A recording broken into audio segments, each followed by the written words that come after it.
Young बच्चे देखिए इतना डिप्रेशन हो जाता है जब जॉब्स नहीं मिलती हैं। तो फरमाया कि सिर्फ 3 हालतों में सवाल करना जायज़ है। जो शख्स सवाल करके खाएगा वो हराम खाएगा। वो बाप का कि जिसके घर में ऐसी प्रॉब्लम है कि पैसे नहीं है और बच्चों के लिए दूध के पैसे नहीं है, ग्रोसरी के पैसे नहीं है, क्या उसकी फीलिंग होती होंगी।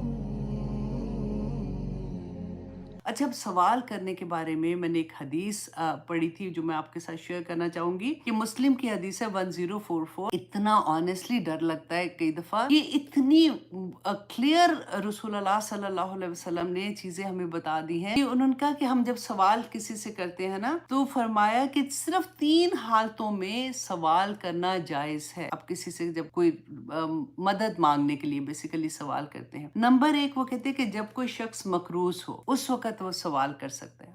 आपको पता है ना कि जिसके ऊपर कर्ज होगा ना उसका जनाजा भी रसूल अल्लाह नहीं पढ़ते थे। मैंने अभी आपको मेरा ख्याल है लास्ट या उससे पहले वाले क्लास में बताया था कि 3 दौर रसूल अल्लाह पे आए थे। पहला दौर था जब ये मदीना में अभी आते हैं तो रसूल अल्लाह जनाजा नहीं पढ़ाते थे। सेकंड जो दौर था उसमें ये था कि अब मुसलमानों के हालात थोड़े बेहतर हो गए थे तो कोई और अगर ये कहता था कि हम इसका कर्ज अदा कर देंगे तो रसूल अल्लाह जब वो कंफर्म कर लेते थे फिर जनाजा पढ़ाते थे। तीसरा दौर वो था जब खैबर के बाद रसूल अल्लाह सल्लल्लाहु अलैहि वसल्लम के पास भी काफी माल था तो रसूल अल्लाह ये फरमाया करते थे कि अगर इसका कोई कर्ज है तो वो मैं अपनी तरफ से अदा करूंगा, लेकिन इसकी विरासत जो है वो उसके वारिसों में ही तकसीम होगी। इतनी बड़ी बात है कि अगर हमने किसी का कर्ज लिया हुआ है ना उसे जिंदगी में कोशिश करें कि चुका दे, क्योंकि रसूल अल्लाह ने फरमाया था कि सवाल एक ही सूरत में, अगर कर्ज है तो उसके लिए आप कर सकते हैं किसी से सवाल। नंबर 2, ऐसा शख्स जिसका तमाम माल किसी आफत में खत्म हो गया हो, जाया हो गया हो। जैसे आफत आ जाती है, जलजला आ जाता है या तूफान आ गया या कोई ऐसा कि घर बार तबाह हो गया, कारोबार तबाह हो गया, अचानक सब कुछ खत्म हो गया, तो उस वक्त वो किसी से मदद के लिए सवाल कर। नंबर 3, ऐसा शख्स जो फाके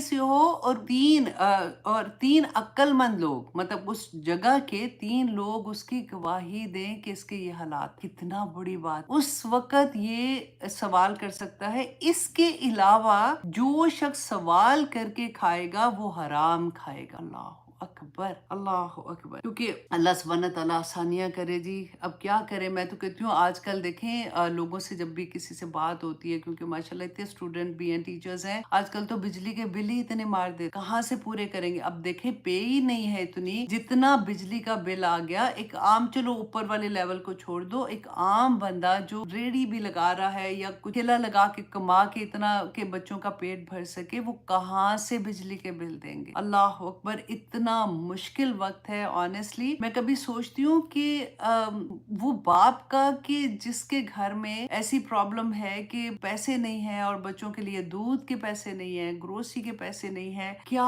उसकी फीलिंग होती होंगी कि क्योंकि पूरा घर उसको देख रहा होता है ना। एक आदमी पे इतनी बड़ी जिम्मेदारी ये होती है कि उसने उसने अपनी फैमिली को प्रोवाइड करना होता है। तो ये ऐसे वाले लोग जो होते हैं जो दिहाड़ियों पे काम कर रहे होते हैं और उनको दिहाड़ी अगर नहीं मिलती है तो अल्लाह अकबर, इससे बड़ी आजमाइश अल्लाह सुब्हानहू तआला किसी पे ना डाले। अल्लाह सुब्हानहू तआला हमारे पाकिस्तान पे सब पे अपना रहम करे। अल्लाह सुब्हानहू तआला वहाँ पे इतनी जॉब्स हो जाएं कि यंग बच्चे, देखिए इतना डिप्रेशन हो जाता है जब जॉब्स नहीं मिलती हैं।